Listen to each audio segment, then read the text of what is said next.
YouTube, welcome to the channel. I'm Leon and this is Budget Pond Keeping. If you're new or just passing through, please consider clicking the subscribe button, it really helps me out and everybody's welcome. Right, in this video it's a bit mismatch. There's loads of stuff that I've done through the week. I've been doing bits and bobs on the fry tank.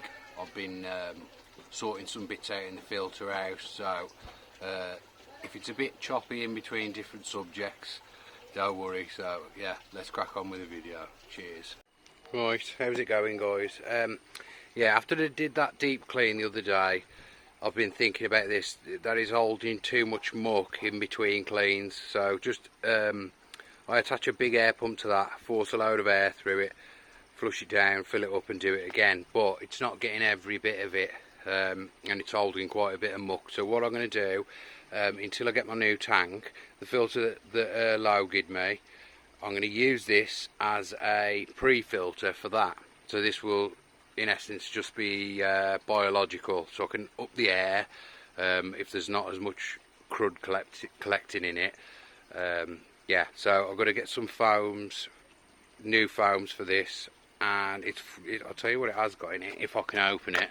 It's got these nice big like bowl things, plastic media things, which are pretty cool. If I can get it open one-handed, this is going to be awkward. Right, I'm going to pause it, I'll come back to you one sec. So okay, that's it open. The foams will sit on top of here, and then this plate, which is a good one. It's a really good pressure filter, this is. I ain't seen many as good as this, to be fair. Yeah, these are the balls. So I don't know if you can see, but they're not silky smooth. They've got a slight roughness to them. So I mean, you wouldn't even need to PP them. It's got like, can you see that there on the camera? Like the lines and grooves. So it's slightly rough, which is a really good thing for me, because they will be for oh well, in the way I'm using it now, they will be for mechanical mainly, with the sponges. But then when it goes on to the other tank that I'll be getting, then they will be for beneficial bacteria. But you know, they look pretty good to me. So yeah, I'm waffling on now, I don't even know what I'm going on about. So yeah, I'm planning on using this for a pre-filter. The pump that came with this was 5,000 litres an hour. I'll try it. If it's too much, then I can step it down anyway. So we will get this all plumbed in now, and I'll see how it works. Cheers. God, every time I look at these, they're just better and better. Beautiful fish. That shower there is really nice. I will bowl them up soon, I promise you, because I definitely want to. Where's that blue one? He's always hiding whenever I get the camera out. These are so nice now. You can almost pick them up, some of them. But yeah, they're doing really well. So I've just ordered a salt meter as well, so I'll know. I mean, that fish there is absolutely gorgeous. That's Shisui. I love them all. I love them all. Some really individual fish in here that you don't see very often. So yeah, right, I'm going to crack on. Well, yeah, that's all running perfect.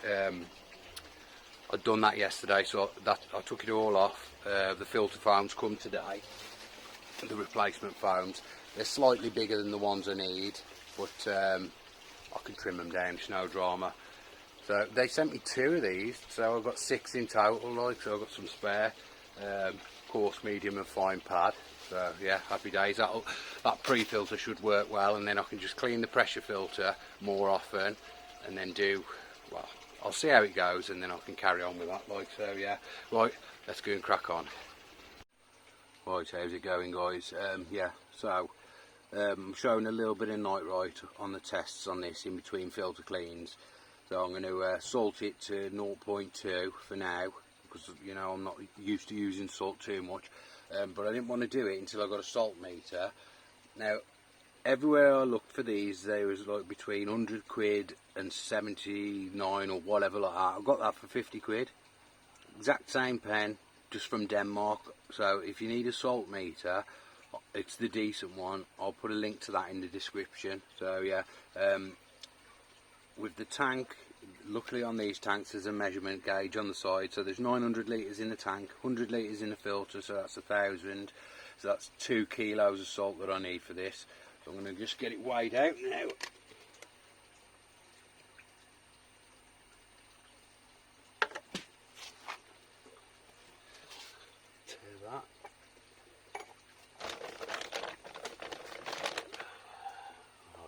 I better do this bit, hang on.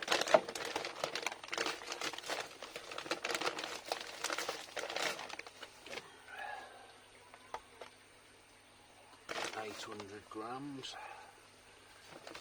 I should have got something better than a bloody spoon to measure this out with.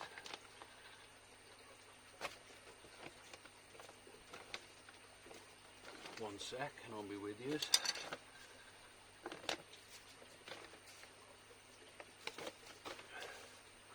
So I want 2,000 grams, which is 2 kilos.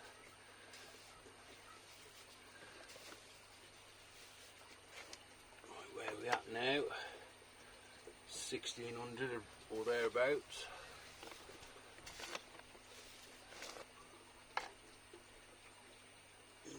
Whoops, 1,900.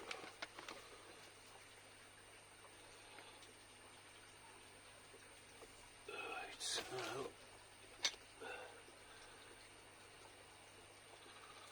nearly there. Because yeah, that salt's burning my hand.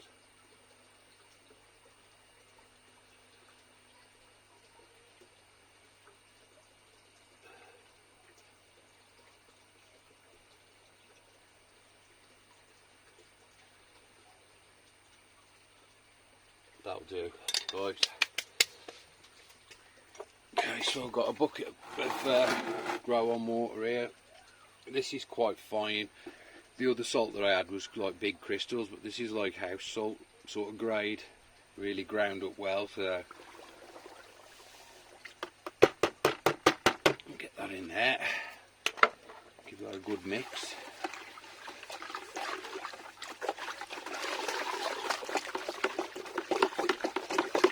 Luckily this stuff's going to dissolve easier than them big crystals anyway. Right, I'll give that another mix in a second, but we'll just check the salt that's in there at the minute, which I don't know if tap water contains any, maybe a little tiny bit, but we'll have a look. Right, just undo this a bit.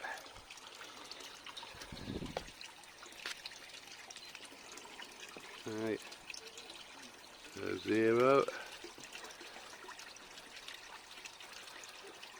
Wait till it stops.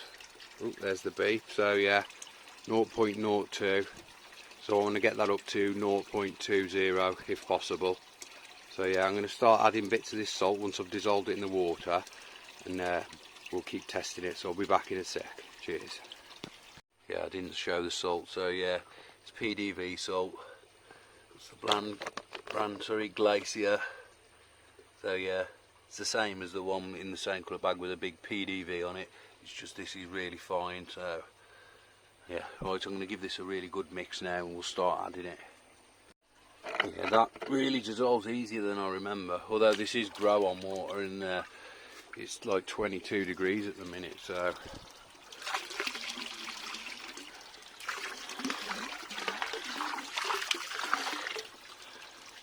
see, I have got a trickle in, trickle out on here, so I could have salted it to 0.2 without that meter, but because obviously doing filter cleans, water change, trickle in, trickle out, you're never going to know where your salt is without one of them, so you've got to have one really. So yeah, I'll add this like probably over half hour or something, unless they start having an adverse reaction, but they won't. Salt all good, eh? You know what I mean? So right, I'll add one more and then we'll test it, see how much it's gone up.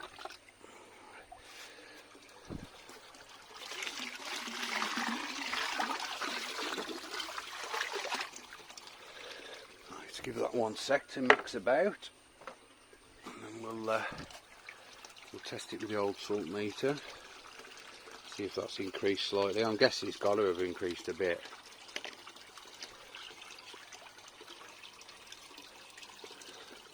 These are wondering what's going on. Right, Okay. Yeah, so it's already gone up, only a tiny bit, but 0.06. So yeah, right, I'll keep slowly adding this and I'll come back to you when we're close to the number. Oh, 0.7, wait till it beeps, Leon. Obviously that's not mixed through the water properly yet anyway. 0.8, 0.08 should I say. Yeah, it's not mixed into the water yet, so I'll leave this for a while, then I'll add a bit more and we'll come back to it and see if we can get a steady reading. Cheers. Right, I've just I've turned the trickling off and I've turned the raised the trickle out elbow up so nothing's going out, just so I can get a stable reading, because I don't want fresh water keep constantly coming out and messing with the reading. So yeah, do that, let it settle, and I'll come back in a minute. Cheers guys. How's it going guys? Right, I've had it just over half that bucket now.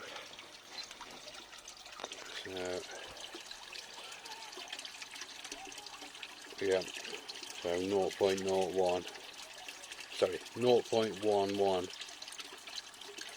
So we want that up to 0.20 or as close to. Yeah, well, I'm going to add a bit more now and then move from there. Right, the rest of it's gone in now and it's settled.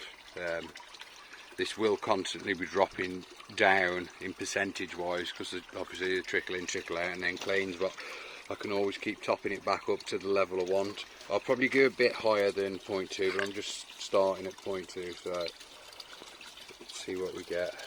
Right.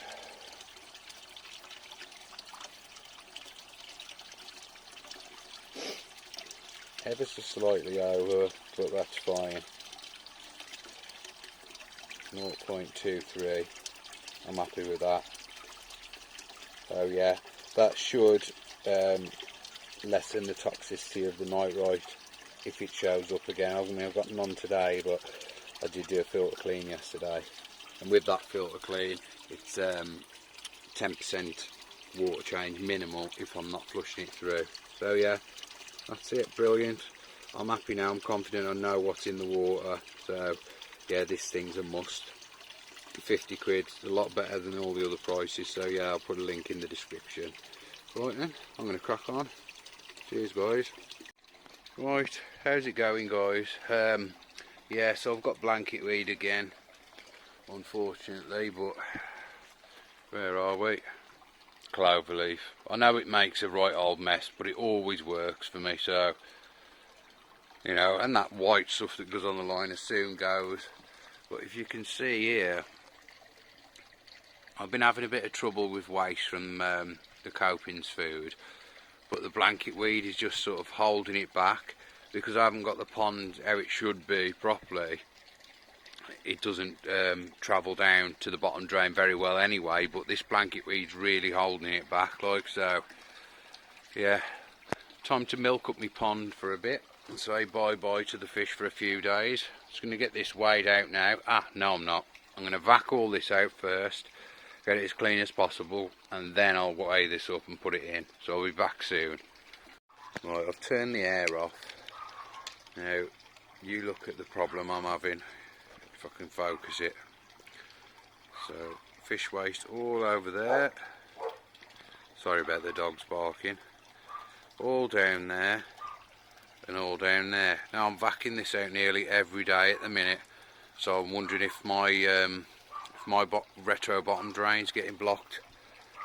But yeah, roll on the proper bottom drain. I shouldn't have to deal with this all the while, because it just doubles my workload. So yeah, right, I'm going to get it vacked out and get some blanket answer in. Right, that's the pond all vacked out now. Just going to top back up to the full line and then turn the trickling off. I've took the mesh bag out of there. My floss is already out because of the blanket weed, so yeah. I'm going to get this into the bucket of water, give it a good mix, and then say goodbye to my fish for a week.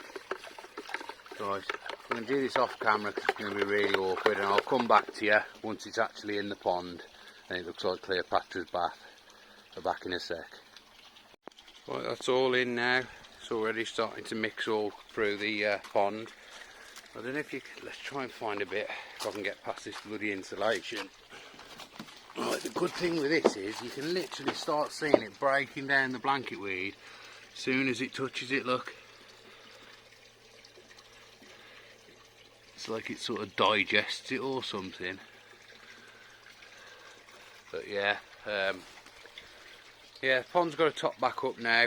It's going to be filthy. It's the splashes off it I hate, because you get all white bits everywhere, and then I have to get the broom on that and whatnot like. But yeah, it really does do the job. So yeah, we'll leave that for a week, I should say, 5 days, and it should be cleared back up.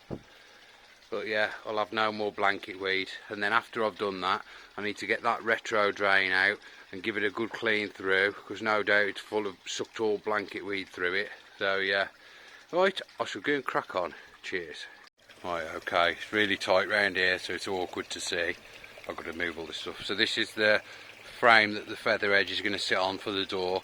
Slightly snug, but I can sand a bit off that edge just because it's going to get tighter when the wood gets wet anyway, so, or damp through the winter. But I can always nudge that out a bit, ever so slightly, just to give me a little bit more playing room. But yeah, so that's the frame. I need to flip it round so this is pointing towards the heaviest part of the door. But other than that, all I need to do is tack on the feather edge and jobs are good. And so, right, I'm going to get this back round onto the workbench and get cracking. Cheers. Just standing here now building this door, and these dudes just keep coming and watching me, thinking what is he doing there, smacking wood up. Saft sods. But yeah, so I haven't really got much footage of me doing this, but it's basically the same as that, just a little bit slimmer for the other end, like, so I've got a bit of space. But yeah, I'm cracking on with it. I'll get it up, and then hopefully I've got enough insulation to do the back of them. But I can always buy some polystyrene anyway. So right, I'm going to crack on. Cheers. Right, that's that door in. It's a bit wonky down this side because this piece of wood I used as a support is twisted. So I've got a little bit of a gap there, but you would think it's going to be filled in with wood across there, and then from there, this is wood, that's concrete, from the wood to that wood across there. I'll probably just put some little steel brackets because I'm going to be strong, and I'll pack between that and the fence with some insulation or something. But yeah, it's on. Let's move back a bit so you can see. Again, not brilliant, not the best job in the world, but you know, it's done the job. So what I'll do for this winter is I'll pack that with something to stop the cold getting through. I need to next do the windows there and there, and yeah, then move on to the next step. So that's that door done out the way. Right, now I've got to do the clean up. Bloody tools and everything everywhere. Right, I shall speak to you soon. Right, how's it going, guys? Yeah, so this is the food I normally use. Really good for the water quality. The fish seem to love it. What's the first ingredient? See, soya, where is it now? Soya, then fish meal. So, I mean, that was pretty good. But, you know, I watch KWPR, Martin's channel, and the colours on his fish always seem to be really nice. So I got myself some of the stuff he uses. The first ingredient on here is, if I can find it, ingredients. So white fish meal, then the second one is garlic, and then the third is krill, clay, fish oil, paprika. So you know, it's a good quality food. So if you buy it in a smaller quantity, they charge you bloody loads more. So you're better off, if you can, buying a larger one to last you through the year. I don't know what the sell by date is, but before 2023. Yeah, I should use it before then. But yeah, I'm going to give this one a whirl now. So I'm going to decant some of that out into the bucket, and then I'm going to have to leave this bag in the house somewhere because I don't want any bloody rats going in the shed or anything. So I'm going to whack this into there now, and then I'm going to go and try the fish on it. Cheers. Right, so that's it there. Lovely looking food. Smells really good as well. So yeah, there's a few things you can't really skimp on. One is treatment, obviously, and two is food, I reckon, because you know you've got to feed them the best you can. So yeah, I'll put what I do is I decant it into this little pot. So I'll fill that up, mostly of that, and then some of the copings pellets for the smaller fish, but only a couple because they make such a mess of the pond. Really though, just to test out the theory, I should just feed these. Well, I'm going to put these in, see if the little fish can get, I mean they should be able to eat them, but see if they eat them with no problem. If they do, then I'll do a trial and see how much waste we get after this blanket weed treatment's out of the way. So, right, I'm going to go and crack on. Cheers. Well, the good news is the fish love them, and also the little fish can get them in their gob. Where's that little shiro that's already down there? That's one of the smallest fish that's in there, and he's having no bother eating them, like, so yeah, happy days. See how we get on with that, eh? Right, I should be back soon. Right then, how's it going, guys? Yeah, I'd ordered a double socket and a strip light for the top of here. The bloody light ain't come, but that has. So once the light comes, my junction box and switch, I'll get that all installed. I've just whacked a little socket up here. If I can open the bloody thing. So yeah, it's just the cheap one, but yeah, pretty good. Good little unit, so that's nice to say. So that's all that sorted. That's just plugged into that for now, but I'll use this for the vac and possibly for the air pump. I'm not 100% what I'm going to do yet, but I need to come out of here into a little junction box for the light. So, but yeah, or to the switch, sorry, then to the light. Yeah, so happy days, starting to come together now. Be better when I've got a proper light in here, because it's been really dark filming in here. And come winter, it's going to be like pitch black in here. So I've got a 5-foot LED thing. So whether I'm going to mount it up there with a little wedge under it so it points down, or what, I don't know yet. Or mount it lower down here so it's slightly at an angle aiming that way. But I'll figure that out when it comes. It is absolutely boiling in this filter house. I'm sweating. As you probably know if you live in the UK, we've got a bit of sun this weekend, so it's absolutely scorchy out in here. Right, I'm going to crack on. I shall be back soon. Right then, yeah, my other bits have come for the filter house now. I'm chuffed with how it's come out, considering I've done it. So, first of all, we've got a switch and we have light. Then we go a bit further down. What I'd already showed you was the first double socket, all weatherproof. It doesn't really need to be in here because it's dry anyway. The wiring's not as tight as it could be, but I'm going to be covering this with the plastic stuff, remember. So, and then I'll paint the rest of it probably white or magnolia, whatever I've got knocking about. So yeah, that's that. And that comes down to this one over here. So there's my so I've got in total now I've got 6 plugs in here. So I've got these two, I've got 2 down there, which is here I'll show you. It's one of those weatherproof extensions. So yeah, I've got 2 down there, which that constantly runs the air, and then I've got all these off the RCD. So happy days with that, like, yeah. But it's going to be a lot better filming in here in the winter now, because like I've got plenty of light, you know what I mean, which is a bonus for videos. So what I need to do tomorrow is go down to Wicks and get some beading of some description, and then I can put the perspex into there, trim off that bit of felting, open it up, and we've got a nice window up there. And I'm going to try and get a bit of insulation on the back of these doors, like, yeah, I don't know if I showed you that on a previous clip, but I've got a little shelf there, and I have these gutter clamps to put my net on. So yeah, I'm really chuffed with this so far. So once this back wall's done, this filter house is pretty much done. So, well, windows, paint, and then the back wall, and it's done, like, you know what I mean. Obviously I built it all wrong. Well, if I could do it all again, I'd do it completely different, because it's like I built my pond without thinking about filters. Then I built my filters without thinking about a filter house. So yeah, I mean, I've had to build things around the pond and get them fitting in. I'm sweating here. Whew. Got some good weather for a change, eh we? So yeah, I'm happy with how it's turned out. Really chuffed with that. But, yeah, that's pretty much it for today. I'll try and get a better video out next week for you, like. So yeah, as always people, thanks for watching, and I'll speak to you soon.